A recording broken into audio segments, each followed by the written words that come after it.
Hello and welcome back to the Red Path. Today we're going to take a look at the Red Butchers, both in the lore and on the tabletop.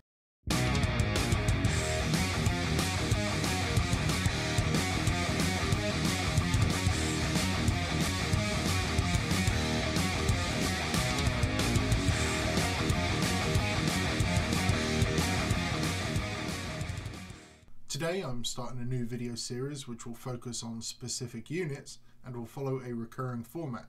In most cases I will begin with a short summary of the unit's lore in relation to the World Eaters.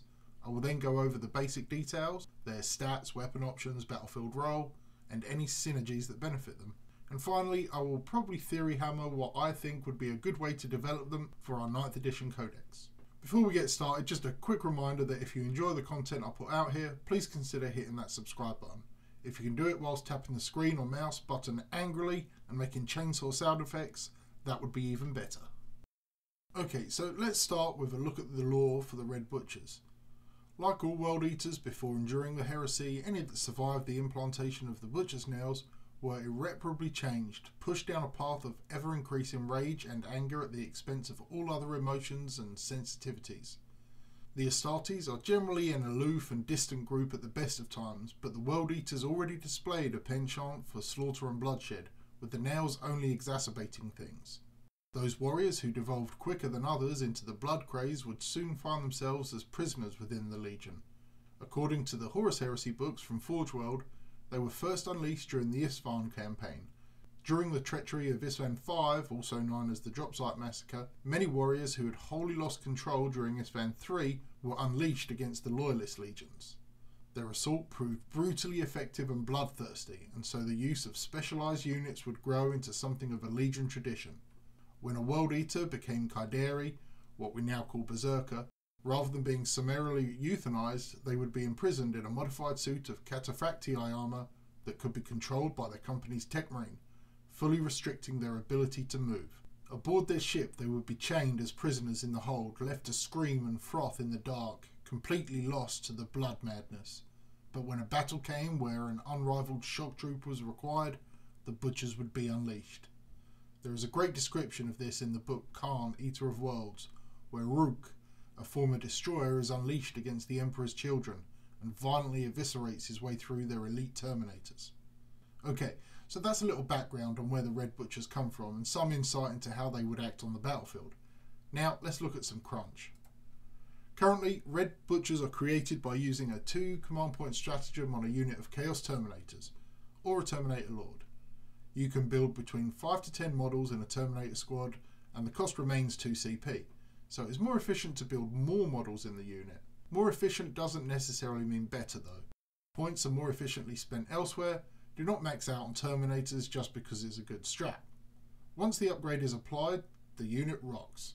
It has 5 inches of movement, 3+ weapon skill and ballistic skill, strength 5, which is an upgrade from the 4 of the basic Terminator, toughness 4, 2 attacks base, and a 2-up armor, 5-up invuln.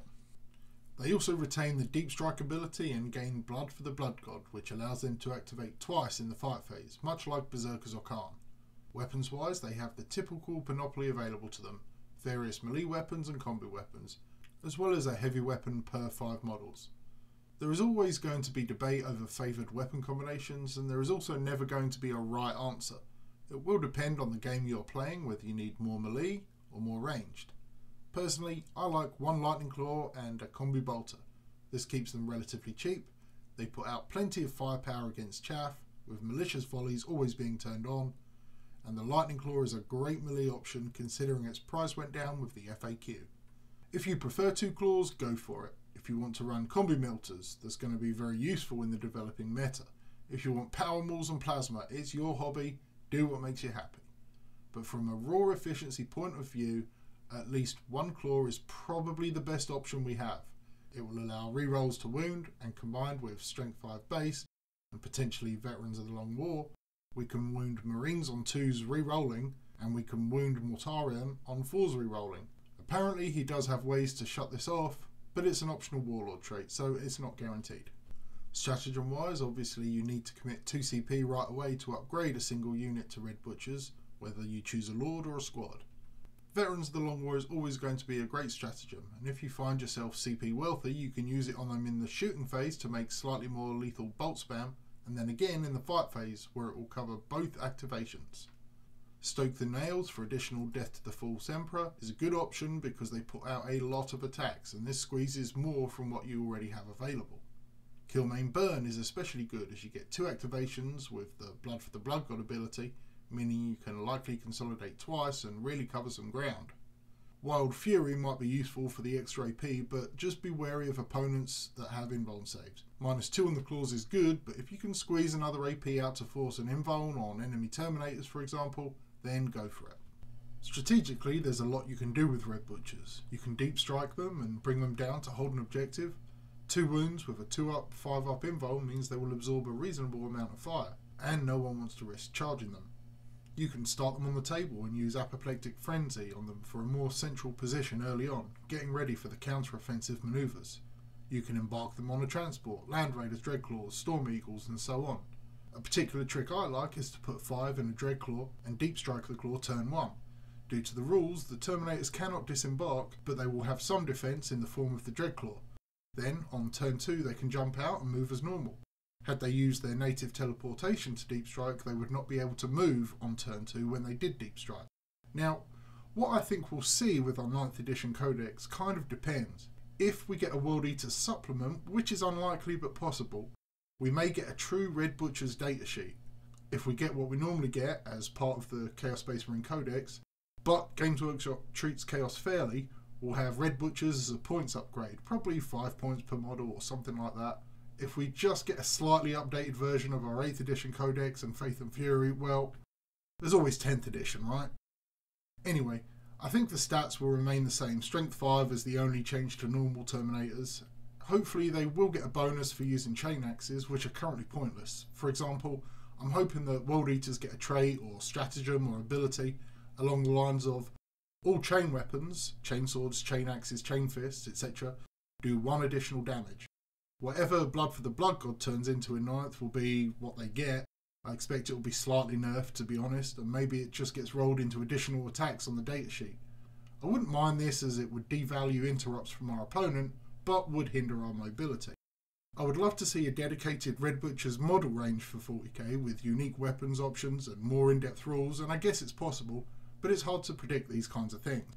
The fact is, Red Butchers should be absolutely devastating in combat. They should have the melee offensive capabilities of Berserkers, which they do, and the defensive resilience of Relic Terminators, which they will hopefully get when they get 3 wounds, but there should be a trade-off somewhere to improve their mobility.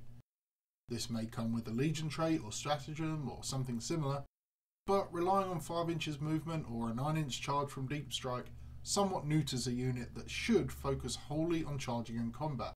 More so even than Berserkers, who both fluff-wise and game-wise traditionally utilise sidearms in their arsenal. Retaining weapon skill 3, but all equipped with chain fists or axes with a negative modifier or something like that, no ranged options, and a rule which requires them to charge, with buckets of attack dice emulating their furious assault, but coupled with a lack of accuracy, in comparison to something like an Emperor's Children duelist, could help keep them balanced and fluffy whilst retaining a role on the battlefield. Anyway, those are my thoughts on the Red Butchers. I hope you've enjoyed the format for this unit analysis video. If you've got any suggestions for improvement, let me know in the comments. If you've enjoyed the video, be sure to leave a thumbs up, and if you didn't, leave a thumbs down. If you haven't already, the Blood God demands you hit that subscribe button. And as ever, stay healthy, stay safe, and kill me in burn.